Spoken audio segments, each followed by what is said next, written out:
কিন্তু এই হিংসার কারণে নিজেই নিজের অনিষ্টের শিকার হচ্ছে। আর এই কারণে সূরা ফালাকে হিংসুকের হিংসা থেকে আমরা আল্লাহর নিকট আশ্রয় প্রার্থনা করি। ওয়া মিন শাররি হাসিদিন ইযা হাসাদ, হিংসুকের অনিষ্ট থেকে যখন সে হিংসা করে, ঠিক সেই মুহূর্তে যখন সে হিংসা করে, এটা খুবই গুরুত্বপূর্ণ একটা ব্যাপার। এই হিংসার কারণে আপনার আমার জীবনে ভয়ঙ্করতম সমস্যা তৈরি হতে পারে।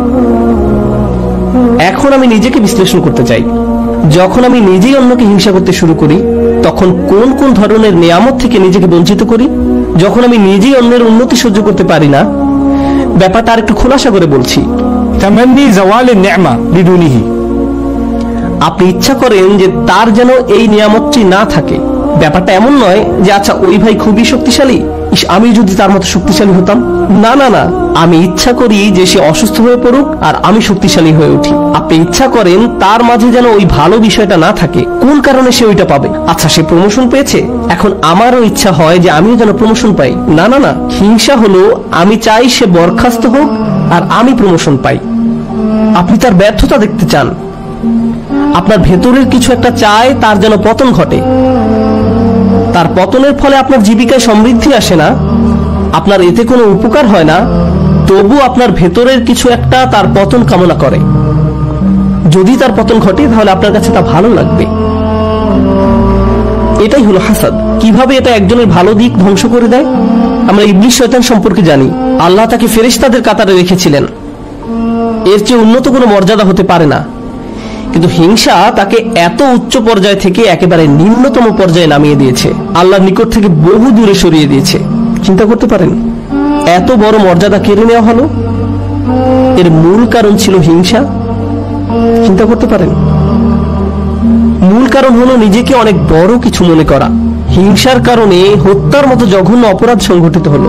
আল্লাহ সূরা আরাফে বর্ণনা করেন, কাআন্নামা কাতালান নাসা জামিআ, সে যেন গোটা মানব জাতিকে হত্যা করলো। হিংসার কারণে হত্যার মতো জঘন্য অপরাধ সংঘটিত হলো, আর এই মহাপাপের মূল কারণও ছিল হিংসা। এই সকল উদাহরণের মূল শিক্ষা হলো আমাদের নিজেদেরকে ভালো করে বিশ্লেষণ করে দেখা উচিত আমরা নিজেরা এই রোগে আক্রান্ত কিনা। ভালো করে খতিয়ে দেখা উচিত আমাদের মাঝে এই ঘৃণ্য ব্যাধিটি আছে কিনা। মানুষ শুধু টাকা পয়সা নিয়ে হিংসা করে না, মানুষ প্রায় সবকিছু নিয়ে হিংসা করে।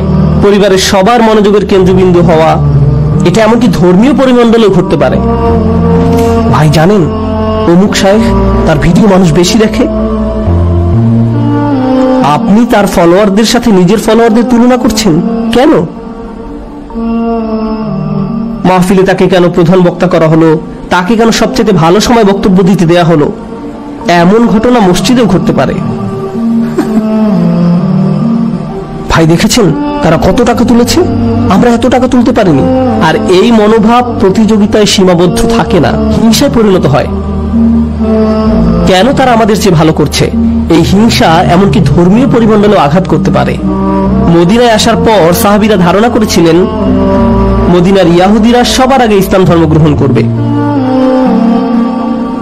এ সম্পর্কে কোরআনে এসেছে, আফাতাতমাউনা আইয়ুমিনু লাকুম, তোমরা কি আশা করো যে তারা তোমাদের কথা ঈমান আনবে? কারণ তারা আহলে কিতাব, তারা ওহী অবতীর্ণ হওয়া সম্পর্কে অবগত ছিল। তারা রাসূল সাল্লাল্লাহু আলাইহি সাল্লামকে সেভাবে চিনত যেভাবে তারা তাদের ছেলে মেয়েদের চিনতে পারত। এর কারণ ছিল আসলে হিংসা। তারা এই ব্যাপারটা মেনে নিতে পারেনি যে নবী প্রেরণের অনুগ্রহটি বনী ইসরাইলদের কাছ থেকে অন্যদের কাছে চলে যাবে। তারা চাইতো ওহী মুহাম্মদ সাল্লাল্লাহু আলাইহি সাল্লামের কাছে না এসে তাদের কারো কাছে আসুক। জীবনের এমন কোনো দিক নেই যেখানে হিংসার আক্রমণ হওয়ার সম্ভাবনা নেই। এটা আপনার চাকরি জীবনে প্রভাব ফেলতে পারে, ব্যবসায়িক জীবনে প্রভাব ফেলতে পারে, আপনার পারিবারিক জীবন, ব্যক্তিগত জীবন, ধর্মীয় জীবন, সামাজিক জীবন থেকে শুরু করে জীবনের প্রতিটি ক্ষেত্রে প্রভাব পড়তে পারে।